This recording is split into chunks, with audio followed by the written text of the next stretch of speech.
This is Lisa from Mobile Tech Review, and today we're going to look at the Dell Venue 8 Pro. Not just the unit itself, we already have a separate video review of that, so be sure to watch if you want to learn more. But today we're going to cover the Dell Active Stylus, which is available for $30 additional, and the case, or you can get them bundled together too from Dell. We're going to look at them now.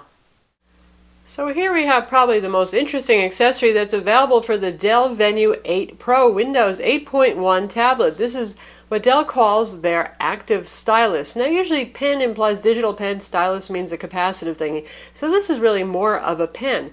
What's interesting for those of you who are into tablets and know about these things, usually there's two big players in the world of tablets with active digitizers, digital pens, and that's Wacom and N-Trig. This has neither. This is using Synaptics. Now Synaptics is a big name company. They've been making trackpads for years and also touch displays, and they're moving into pens now. So we're going to see how that does.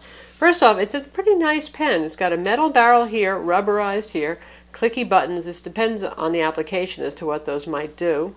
A sort of rubbery tip stylus. It's not as fine as, say, Wacom or N-Trig's, but it's pretty darn fine, certainly compared to a capacitive stylus. Got a little clip here so you can clip it on your shirt. Walk around like Mr. Nerd or Ms. Nerd if you want to, but it's good because you won't lose the pen. And there is a battery inside. Just like N-Trig, this uses a battery, and what we have is a quadruple A battery. That's 4 A's. Not the most common thing in the world, and it goes right in the pen barrel here. Now folks have been saying that they've had short battery life with the pen. With N-Trig they claim up to 6 months. I find it goes about 2 months if you use it a lot. We're still testing this one to see. Some people complain that they've only had it working for a couple of, like 3 days before the battery died. That would be extremely unusual, so we'll see, and in our full written review we'll let you know about that. Now the other accessory is Dell's case. You can actually buy the Venue 8 Pro bundled with both the active pen and with the case. If you buy the case by itself, it's going to be $40, and it sort of works on that kind of iPad principle where it's a little fold back kind of. It's got ridges right here. Pretty grippy on the edges, so you can pop it up fairly stably in a variety of positions. You get the idea. It sort of reminds me of waterproof umbrella material on the outside. Not unpleasant and not unattractive either. It's not bad looking, in other words. Feels pretty solid, pretty well made. Is it worth $40? Well, yeah, I don't know.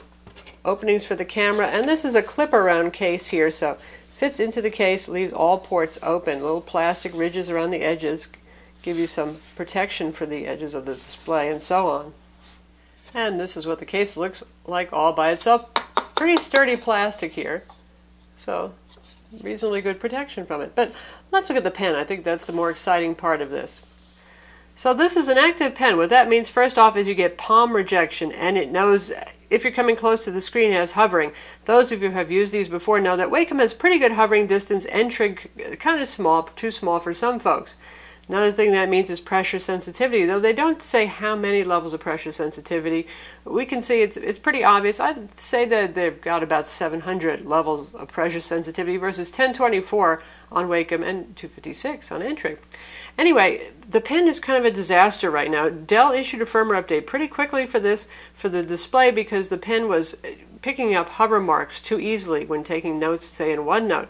So they've improved that somewhat, but in the process the hover is so aggressive and you really can't turn that off. It takes it as a click.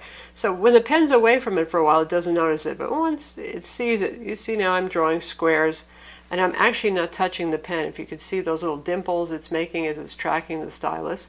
So it doesn't give you an arrow pointer, but it does give you a visual indicator, which is fine. The problem is, if you see what I mean, it's starting to do that and flap that around, and goodness knows it's going to start doing all sorts of things I didn't want to, and now it's doing this right here. I'm still more than an inch away.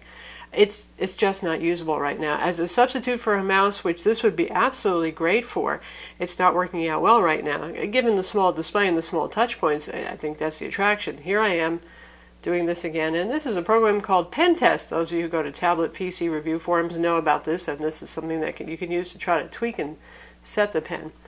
It's a horror. Can it be fixed with firmware? Certainly it can. With Windows 8, the driver model is different. Windows actually supplies the drivers for all these digital pens, so you won't get driver updates, but you'll get firmware updates. Clearly, firmware update is needed. Now, if we go into Fresh Paint made by Microsoft, which is usually a pretty good application for drawing, I can see that the pressure sensitivity level is a bit off. It's still usable, but it's a little bit off.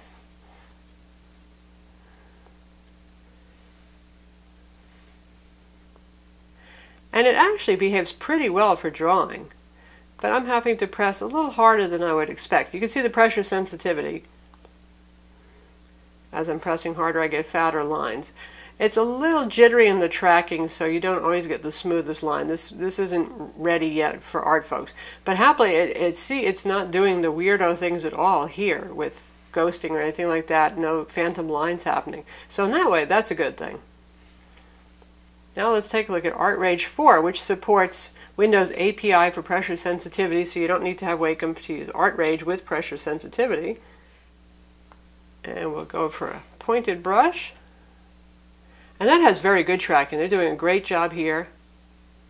And I can make a fairly smooth line, so ArtRage a whole lot better. You can see the latency though in tracking speed. It's not keeping up with my fast circles at all. Again, more work to be done by the folks at Synaptics to make this work, and oh my god, see, it's still working and keeping up.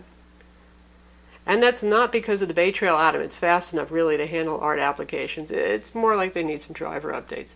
So not so much great for art types.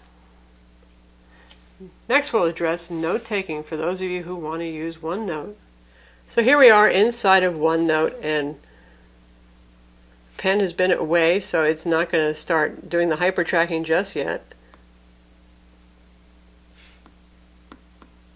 And that's not too bad. The thing is, once it sees the pen, here it is again, I'm not actually touching it. So if you're the kind of person like most of us are used to hovering over the paper waiting to take your next note, you're going to get all sorts of extraneous marks. That has been improved by the firmware that we loaded on here. It used to be even worse, but still needs some work. So sad to say, folks, that hopefully Dell and Synaptics will get things working better quickly. Right now, the pen is not mightier than the finger.